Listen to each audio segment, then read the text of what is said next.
Hello दोस्तों, स्वागत है आपका एक बार फिर से आपके अपने इस छोटे से यूट्यूब चैनल के ऊपर। और पीछे वाली क्लास में हमने प्रतिरोधों का समांतर क्रम और श्रेणी क्रम के अंतर्गत संयोजन पढ़ा था। आज की इस क्लास में हमारा जो टॉपिक है वो है जूल का तापन नियम। जूल का तापन नियम या जूल का जो नियम है वो आज का हमारा टॉपिक है। बहुत ही इंटरेस्टिंग टॉपिक है। अभी तक हमने जितना पढ़ा है वो सारा का सारा इसके अंतर्गत हम वापस से रिवीजन भी कर लेंगे, क्योंकि जूल के नियम में हमारे सब कुछ में काम में आएगा। ठीक है। पहले हम एक छोटी सी चीज़ समझते हैं कि मान लो ये एक चालक है और इसके अंतर्गत कोई धारा आई बह रही है। ठीक है। धारा आई बह रही है, इसका मतलब इसके अंतर्गत आवेश बह रही है। आवेश बह रही है, इसका मतलब इसके अंतर्गत कुछ न कुछ कार्य किया जा रहा है, क्योंकि विभव अंतर जो होता है वो किया गया कार्य प्रति एकांक आवेश होता है। ये मैंने आपको बताया था कि प्रति एकांक आवेश किया जाने वाला कार्य विभवांतर कहलाता है। अब इसके इन दोनों सिरों के बीच कुछ न कुछ विभवांतर होगा, आवेश इसमें जा रहे हैं, तो इसके अंतर्गत कुछ न कुछ वर्क हो रहा है। वो वर्क हो रहा है बाहर से जो तार आ रही हैं उन इलेक्ट्रिकल एनर्जी के द्वारा। ठीक है, विद्युत ऊर्जा के द्वारा इसमें कार्य हो रहा है।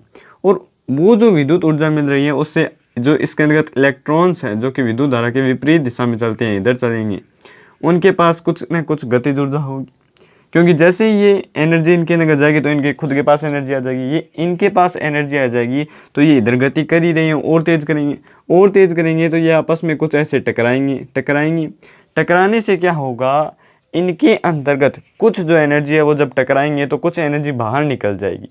जैसे ही दो गाड़ियाँ टकराती है तो उनसे अपने आप जो है आग लग जाती है। जैसे पत्थरों को टकराएंगे तो उनसे जो है चिंगारियाँ उत्पन्न होगी, तो वो टकराएंगे तो उनमें से जो है ऊर्जा उत्पन्न होगी। ये भी टकराएंगे तो इनमें से ऊर्जा निकलेगी, और वो ऊर्जा इस चालकों को क्या कर देगी, गर्म कर देगी।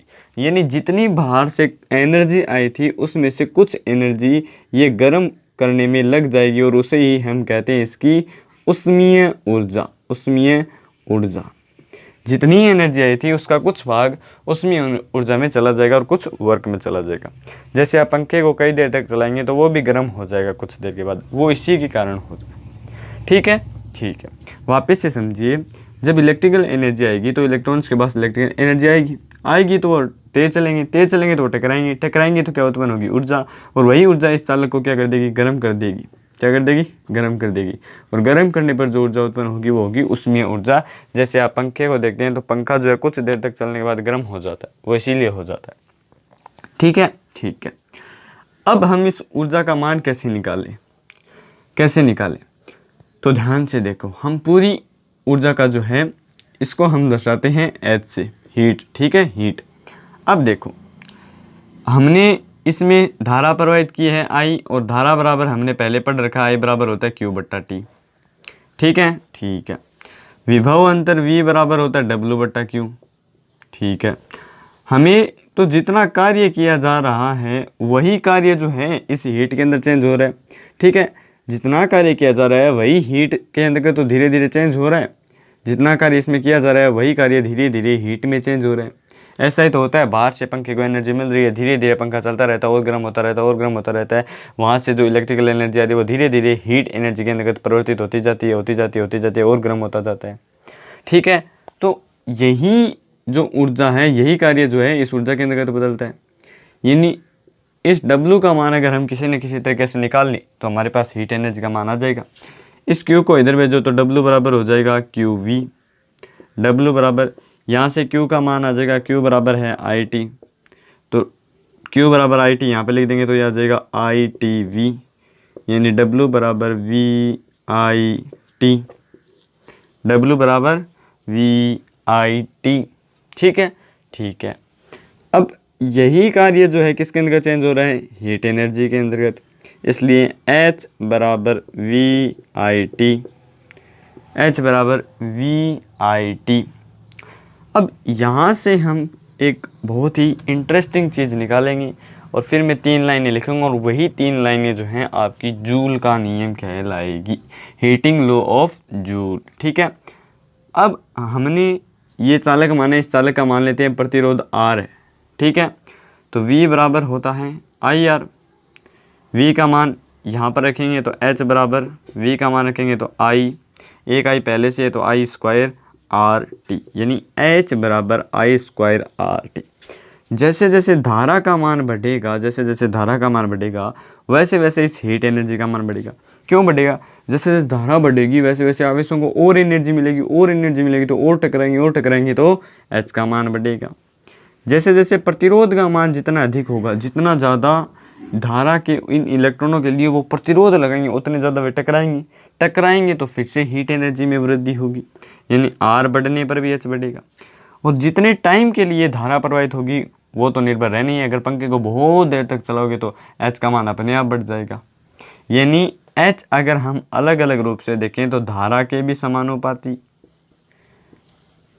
R धारा के स्क्वायर के समानुपाती, ध्यान से देखो, और R के भी समानुपाती, और H समानुपाती T यानी टाइम के समानुपाती भी।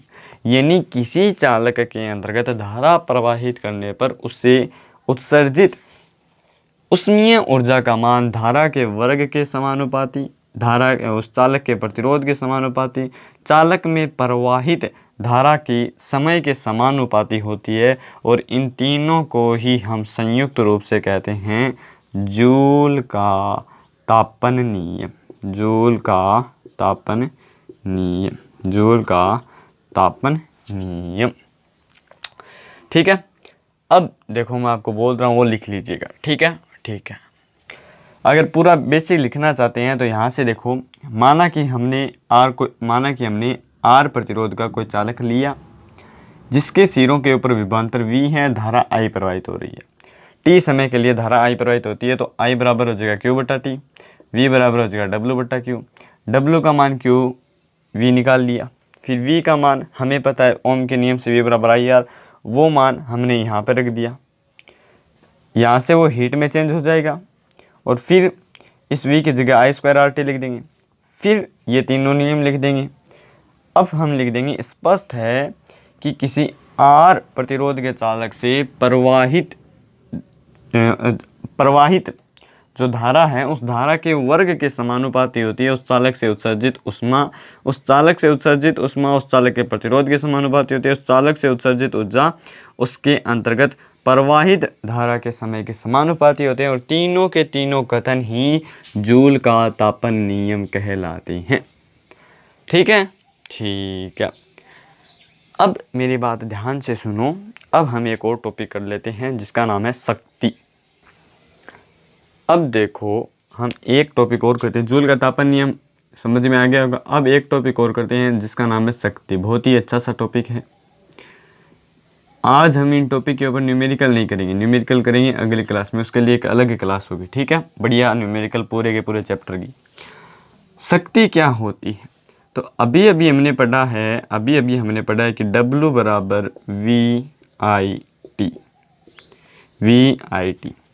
अब शक्ति हम किसे कहते हैं, पावर हम किसे कहते हैं? कोई व्यक्ति एक दिन में इतने घंटे काम कर रहा है तो उसकी पावर है, उसकी अंदर शक्ति है उसकी।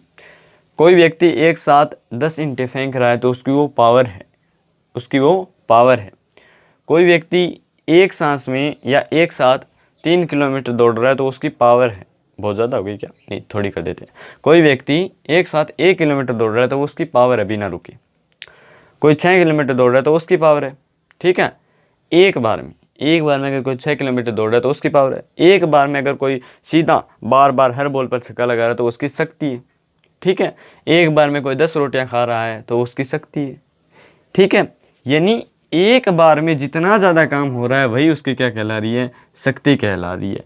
तो यहाँ पर भी शक्ति की परिभाषा कुछ वैसी ही होगी, बस यहाँ पर जो एक बार में कार्य होगा वो होगा एकांक समय में उत्सर्जित ऊर्जा, एकांक समय में उत्सर्जित उष्मा।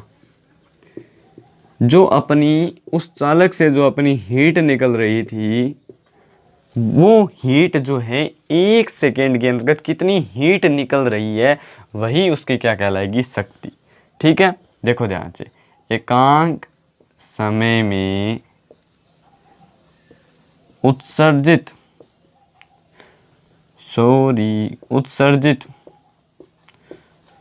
एकांक समय में उत्सर्जित उष्मा ही शक्ति कहलाती है। शक्ति कहलाती है। एकांक समय में उत्सर्जित ऊष्मा ही शक्ति कहलाती है। एकांक समय में उत्सर्जित ऊष्मा ही शक्ति कहलाती है और इसे हम दर्शाते हैं P से। अब ये फॉर्मूला हमने पढ़ लिया। अब T समय के अंतर्गत इतनी एनर्जी निकल रही है, T समय के अंतर्गत इतनी एनर्जी निकल रही है, तो एक सेकंड में कितनी एनर्जी निकलेगी, तो T सेकंड में इतनी निकल रही है। एक सेकंड में निकालने के लिए हम दोनों तरफ T का भाग दे देते हैं, W/T बराबर VI, T से T कट जाएगा। अब एक सेकंड में इतनी ऊर्जा निकलेगी, यानी एकांक समय के अंतर्गत जितनी ऊर्जा निकलेगी वो इसका मान होगा, यानी ये बराबर है P की। एकांक समय में उत्सर्जित ऊष्मा ही शक्ति कहलाती है, इसलिए ये बराबर हो जाएगा P के, यानी P बराबर हो जाएगा VI के। समझ में आया? और फॉर्मूला देखें तो P बराबर हो जाएगा W/T के। एकांक समय के अंतर्गत उत्सर्जित ऊष्मा ही शक्ति कहलाती है, इसलिए P बराबर W/T। यहाँ से हम और भी लिख सकते हैं, P बराबर होता है VI और V बराबर होता है IR, तो I²R हो जाएगा। I बराबर होता है V/R, इसलिए V²/R हो जाएगा। बहुत सारे फॉर्मूले, ठीक है। W बराबर हो गया, P बराबर हो गया W/T। W का मात्रक होता है जूल, T का मात्रक होता है सेकंड, इसलिए पावर का मात्रक हो जाएगा जूल पर सेकंड। पावर का ऐसा ही मात्रक होता है वाट। क्या होता है? वाट। पावर का ऐसा ही मात्रक होता है वाट। यदि एक सेकंड में 1 जूल एनर्जी का उत्सर्जन होता है तो वो 1 वाट शक्ति कहलाती।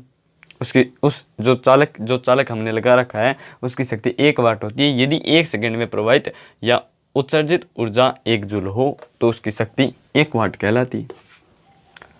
ठीक है, तो ये आपका पावर है। बहुत ही छोटा सा टॉपिक है पावर। अब पावर के हम कुछ बड़े मात्रक की बात करते हैं। अब ये तो एक बहुत छोटा मात्रक हो गया, 1 सेकंड में 1 जूल ऊर्जा, ये तो बहुत छोटा मात्रक हो गया। इसलिए एक अन्य मात्रक आता है जिसका नाम है अश्व शक्ति। एक अश्व शक्ति, अश्व को इंग्लिश में कहते हैं हॉर्स, और ये होता है पावर। तो 1 HP बराबर होता है 746 वाट की। 1 HP बराबर होता है 746 वाट की।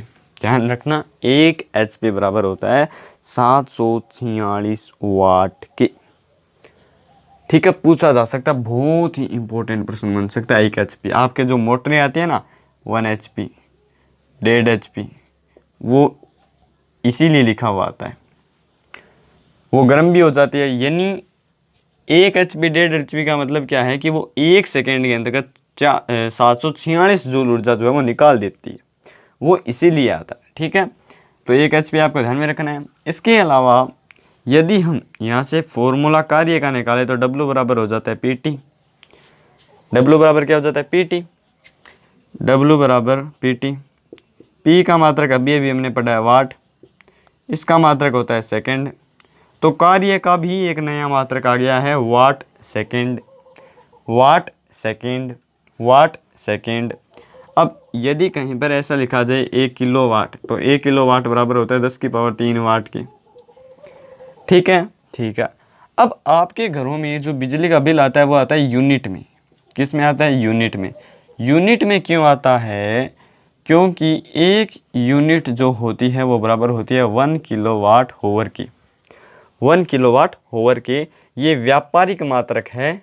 कमर्शियल यूनिट जो है वो है पावर की 1 किलोवाट हावर 1 यूनिट। ठीक है, अब कैसे हुआ? यदि W बराबर PT कैसे हुआ, ध्यान से देखना।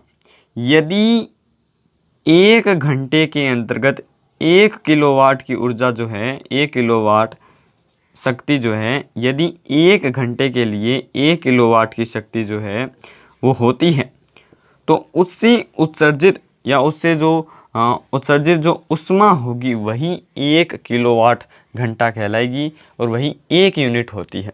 यानी यदि 1 घंटे के लिए कोई ऐसा चालक जिसकी शक्ति 1 किलोवाट है उसको धारा प्रदान की जाए तो उसे उत्सर्जित जो ऊष्मा होगी वो होगी 1 किलोवाट या 1 यूनिट।